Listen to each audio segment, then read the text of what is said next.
Malam itu, angin berhembus kencang di sepanjang jalan yang membentang menuju Alas Purwo, sebuah hutan yang terkenal dengan mistisnya.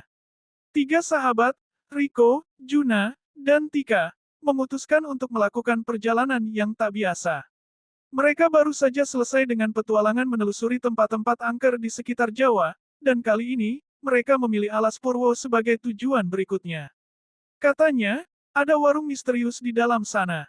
Warung yang konon selalu muncul di malam hari, hanya bagi mereka yang punya keberanian untuk mencarinya, ujar Riko, yang selalu antusias dengan cerita-cerita seram. Tika yang duduk di kursi belakang mobil, menyeringai. Hah, warung gaib, ini baru pertama kali aku dengar, katanya sambil tertawa kecil. Namun, di dalam hati, Tika merasa sedikit cemas. Hutan Alas Purwo bukanlah tempat yang bisa dipandang sebelah mata. Banyak cerita tentang orang-orang yang hilang tanpa jejak di sana. Tapi, rasa penasaran selalu lebih besar daripada rasa takut. Juna yang duduk di kursi depan tidak terlalu banyak berbicara. Dia lebih suka mendengarkan musik dari headphone-nya. Riko melihatnya dan menyenggol pundaknya. Hei, kamu gak takut ya? Juna melepas headphone-nya dan mengerling. Aku lebih tertarik untuk membuktikan kalau itu cuma cerita bohong. Lagian, yang bikin cerita-cerita kayak gitu kan orang-orang yang pengen cari sensasi. Namun, meski tampak santai, Juna sebenarnya juga merasakan kegelisahan yang sama. Tidak ada yang bisa menjelaskan secara logis fenomena di Alas Purwo, dan itulah yang membuatnya menarik sekaligus menakutkan. Mobil mereka melaju lebih cepat, menembus kegelapan hutan yang semakin rapat.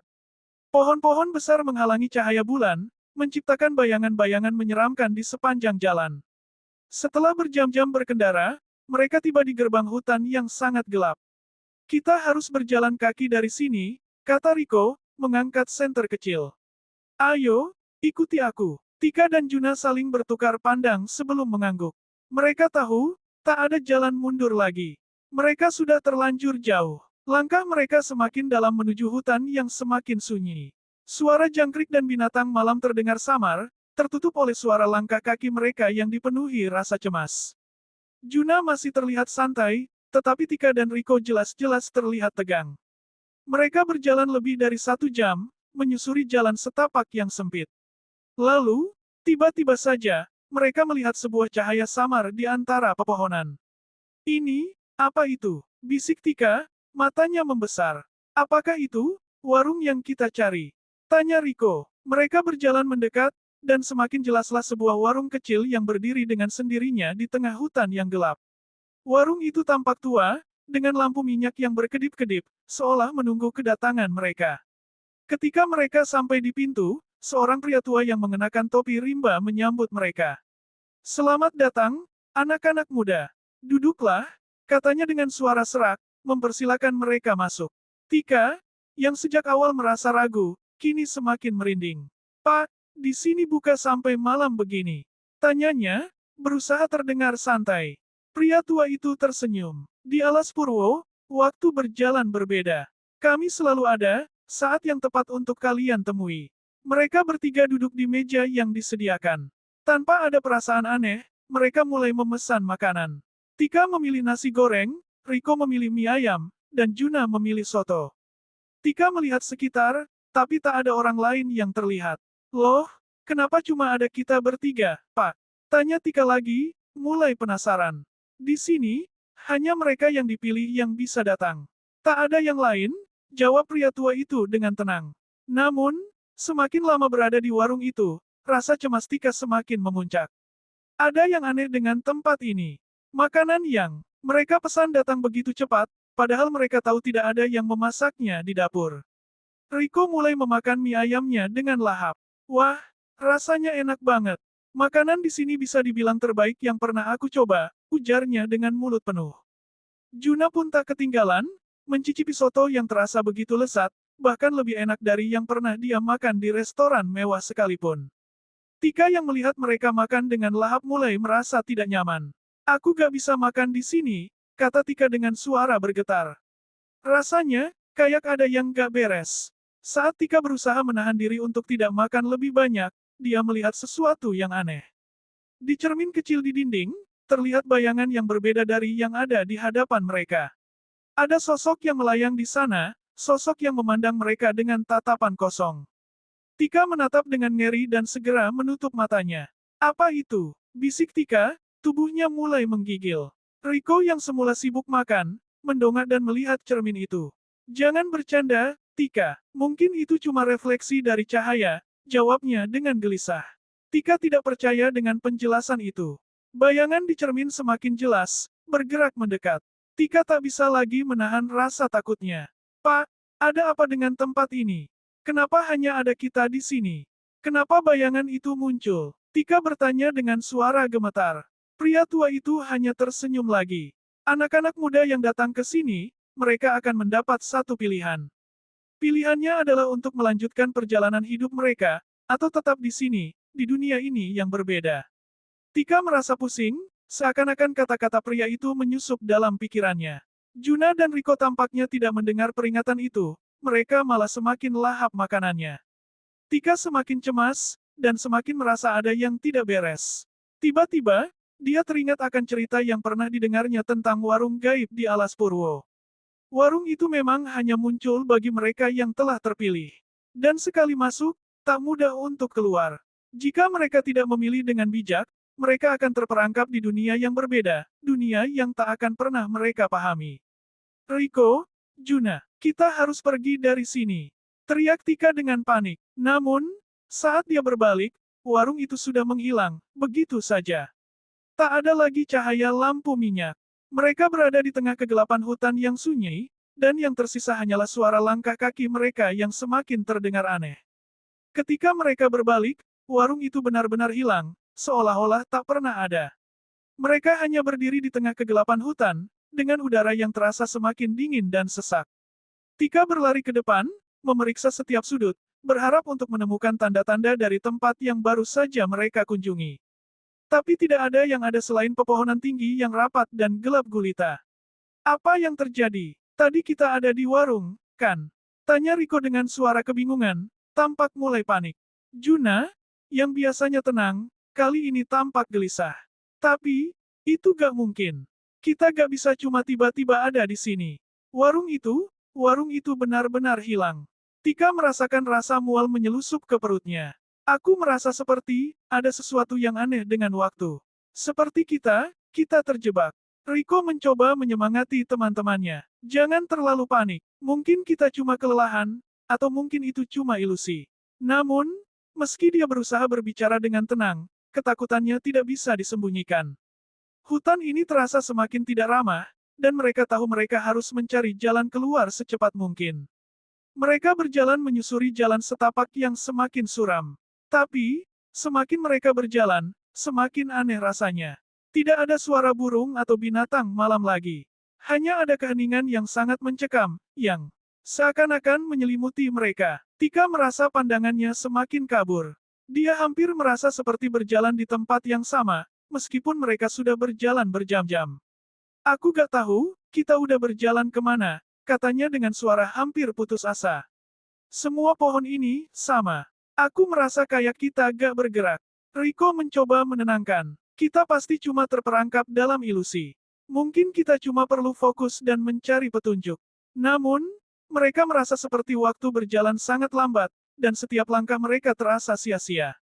Semakin lama, Tika merasa semakin lelah, dan dia merasakan kakinya mulai terhuyung.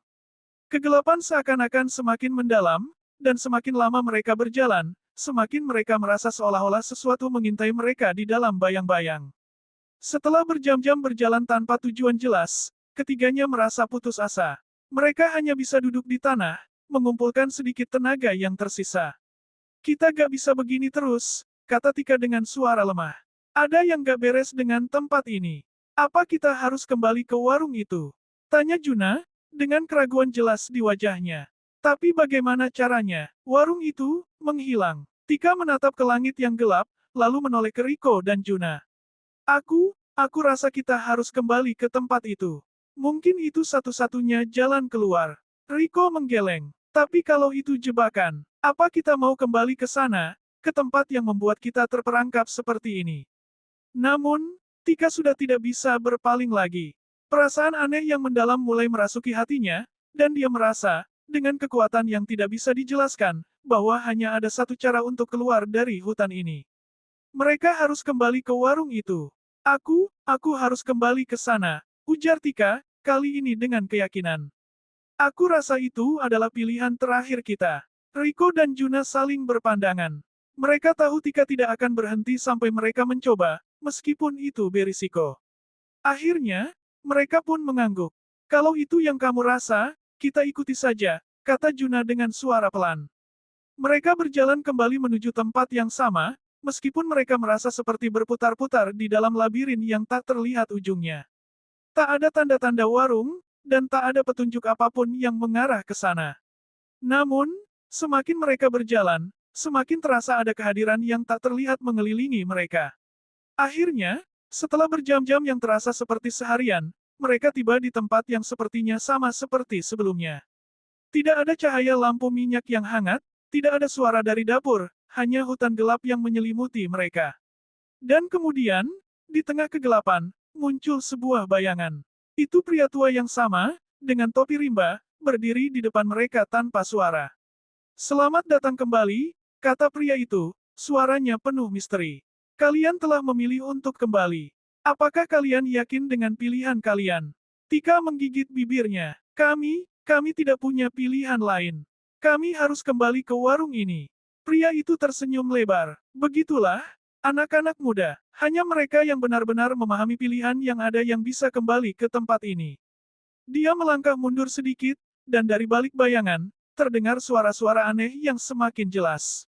Mereka merasa seperti dikelilingi oleh sesuatu yang lebih besar dari sekadar warung ini. Tika bisa merasakan sebuah energi yang sangat kuat, bahkan lebih kuat dari apa yang mereka alami sebelumnya. Ada yang harus kalian pahami. Keputusan kalian untuk datang ke sini, tidak akan sia-sia. Tapi ingat, kalian akan membawa warung ini dalam ingatan kalian selamanya. Kalian akan memilih apakah terus hidup atau terperangkap dalam dunia yang tak pernah kalian kenali. Tika merasa tubuhnya seperti beku, kata-kata pria tua itu semakin membekukan pikirannya. Apakah mereka benar-benar memilih untuk melanjutkan hidup, atau malah terjebak selamanya dalam dunia yang tak mereka pahami? Tika merasakan hawa dingin meresap ke dalam tubuhnya, seakan-akan dunia ini berubah menjadi sesuatu yang asing dan menakutkan. Pria tua itu masih berdiri dengan senyum aneh di wajahnya, matanya yang kosong seolah melihat jauh ke dalam jiwa mereka. Suara hutan yang sebelumnya sunyi kini mulai terdengar, tetapi berbeda, terdengar seperti bisikan yang samar, menggema di seluruh tempat itu. Apa yang akan kalian pilih? Tanya pria itu sekali lagi, suaranya seperti datang dari dalam tanah. Riko tampak bingung, matanya bergerak cepat mencari petunjuk, seakan berharap ada jawaban yang muncul dari dalam hutan. Kita bisa keluar dari sini, kan? Tanya Riko, namun suaranya terdengar ragu, seolah ia tidak sepenuhnya yakin pada jawabannya sendiri. Tika menatap pria tua itu dengan mata penuh tekad. Aku ingin kembali. Aku ingin keluar dari sini. Juna, yang sejak tadi diam, akhirnya angkat bicara. Aku juga, tapi kalau kita keluar, apakah kita bisa kembali ke kehidupan normal kita? Atau apakah kita sudah berubah selamanya? Pria tua itu tertawa pelan, suaranya seperti angin yang berbisik di antara dedaunan. Kalian bisa keluar, tetapi kalian tidak akan pernah kembali sepenuhnya. Ingatan kalian tentang tempat ini akan tetap ada. Dan kalian akan selalu dibayangi oleh keputusan yang kalian buat di sini. Tika menggenggam tangan Riko dan Juna. Mereka bertiga saling memandang, dan dalam tatapan mereka ada kesepakatan tanpa kata-kata. Mereka tahu mereka harus keluar. Mereka tidak ingin terperangkap di dunia ini yang penuh misteri dan ketakutan. Tapi bagaimana kita keluar? Tanya Tika dengan suara hampir putus asa. Pria tua itu mengangkat tangannya perlahan, dan tiba-tiba sebuah cahaya menyinari sekitar mereka. Cahaya itu berasal dari sebuah pintu yang terbuka di tengah kegelapan, seolah menunjukkan jalan keluar yang sudah menunggu. Ini adalah jalan kalian. Jika kalian melewati pintu itu, kalian akan kembali ke dunia yang kalian kenal. Tetapi hati-hati, kalian akan membawa bagian dari dunia ini bersama kalian. Juna menarik napas panjang, lalu melangkah ke depan, diikuti oleh Riko dan Tika. Mereka berjalan menuju pintu itu, setiap langkah terasa berat, seperti ada sesuatu yang menghalangi mereka untuk pergi. Namun, meskipun takut, mereka tahu tidak ada pilihan lain. Ketika mereka melangkah melewati pintu, kegelapan langsung menghilang, digantikan oleh cahaya pagi yang cerah. Mereka berada di pinggir hutan, di tempat yang mereka kenal. Namun, ada sesuatu yang berbeda. Dunia ini terasa sedikit lebih sunyi, seakan ada sesuatu yang hilang. Tika memandang sekeliling, dan meskipun mereka kembali ke dunia nyata, dia bisa merasakan perbedaan dalam dirinya. Ada sesuatu yang menggelayuti hatinya, seperti bagian dari pengalaman mereka di alas Purwo yang masih melekat di dalam dirinya. Hari-hari berlalu setelah mereka keluar dari hutan alas Purwo. Riko, Juna, dan Tika kembali menjalani kehidupan mereka seperti biasa. Namun, perasaan aneh itu tetap menghantui mereka. Mereka sering merasa seperti ada yang mengawasi, dan setiap malam, mereka mendengar bisikan-bisikan samar di angin. Suatu malam, Tika terbangun di tengah tidur, terjaga oleh suara ketukan pelan di jendela kamarnya. Ia membuka mata dan melihat bayangan samar di luar sana. Meskipun merasa takut, ia merasa seolah-olah ia harus membuka jendela itu. Tika berdiri dan melangkah ke jendela, lalu membuka tirainya. Di luar, hanya ada hutan yang gelap, tak ada yang tampak di kejauhan. Namun, dalam keheningan itu, Tika bisa mendengar suara bisikan yang sangat jelas. Itu adalah suara pria tua dari warung gaib.